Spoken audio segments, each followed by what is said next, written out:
The world seems more divided politically than it has been in decades. Many families are split. Many find themselves lonely in busy urban surroundings, creating mental and other health disorders. So how do we find connection in this age of isolation? That is the concern of author Kim Samuel, who has written a book called On Belonging, Finding Connection in the Age of Isolation. Samuel is also an activist and founded the Samuel Center for Social Connectedness. She joins us now via Zoom. Samuel, thank you for being with us. Let's start here. There's a South African story here. Recently, you were in conversation with Graça Machel, and you write about a conversation with Nelson Mandela about connectedness. Tell us more. Yes, thank you. And thank you very much for inviting me to be with you today. Really appreciate it. The story that you're referring to really is the story that inspired the book. And it happened in 2002 in May. I was in New York City and had been invited to a dinner in honor of Nelson Mandela and Graça Machel. And in the course of that conversation, I had the opportunity to ask him about isolation, which for me can mostly be summed up in a picture that's always in my head of a person sitting all alone at the bottom of a well, outside of all circles of concern and very lonely. And I looked to Nelson Mandela and I said, of course, you would know all about isolation. And he said, no, I have never been isolated. And I sat silent for a moment and then said, not even in Robben Island? Whereas he spent 19 years imprisoned of a total of 27 years. And he said, no, I have never been isolated. In Robben Island, we were all brothers working together with a common purpose. I have never been alone. And then went on to talk about a child in a village, any child in any village living with AIDS who no one will love or care for, touch or feed or nurture. And he said, I have seen isolation and it is very bad. And that was a moment where I thought, that's such a paradox that somebody could be completely cut off in one sense, but feel connected through a shared sense of purpose.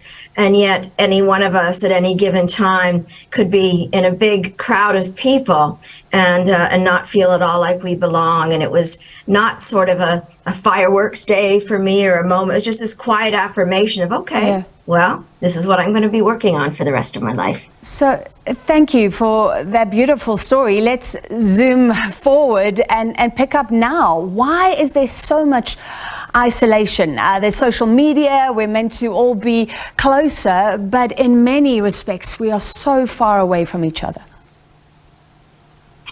Absolutely. I often think about another paradox, how connection does not equal connectedness.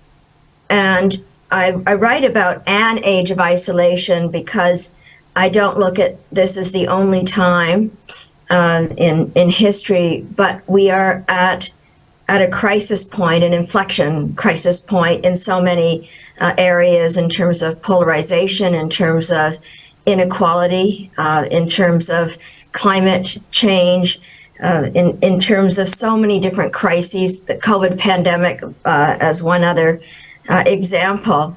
So I think that it's that with isolation, that it can be very painful and difficult on its own. And I look at it not only on how it makes us feel, which is very important, but also if somebody is socially isolated, I maintain that they also have the absence of agency and choice and voice. So you can put someone at the table, but it doesn't guarantee that they'll really be heard and respected.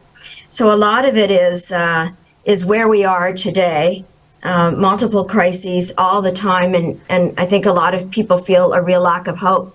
But the other one is simpler, and maybe because it sounds so simple, it's more complex to get people to do anything about it, is that if we don't prioritize things like caring for one another or what it means to be in relationships that are reciprocal, or to not treat people who are, for example, who have disabilities, or have serious illnesses or have challenges with their mental health, or who are simply very poor experiencing homelessness, don't treat them as a victim.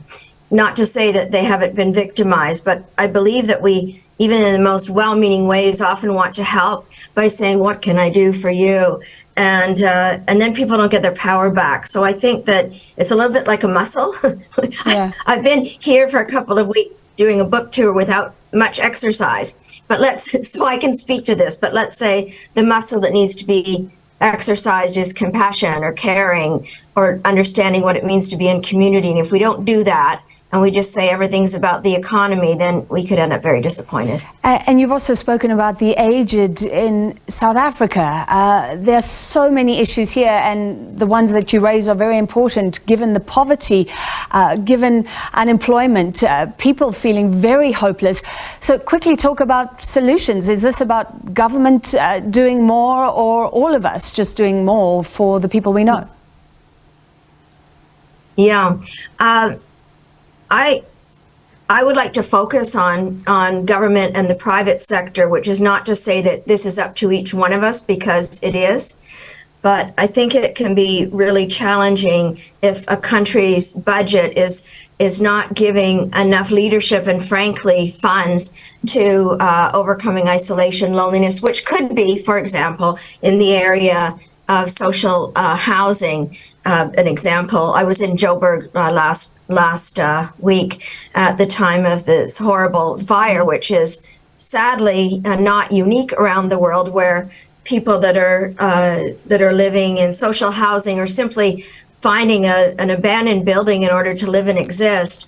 That a lot needs to be done by looking at the equal right of all to live in community, and the equal right of all to shelter, to food, and so on. And at the end, I've heard, I don't know if this makes sense, but I've heard the term last resort used more here in the last couple of weeks than I can ever remember. And to say, oh, well, what happened in the fire was a last resort. Well, I feel like there should be no last resorts, because if governments aren't taking care of people first and just allocating maybe into something that would be attacking loneliness, that's all important, but we need to look across the policy spectrum and use this as a way to lift up a lot of neglected rights and a lot of neglected people.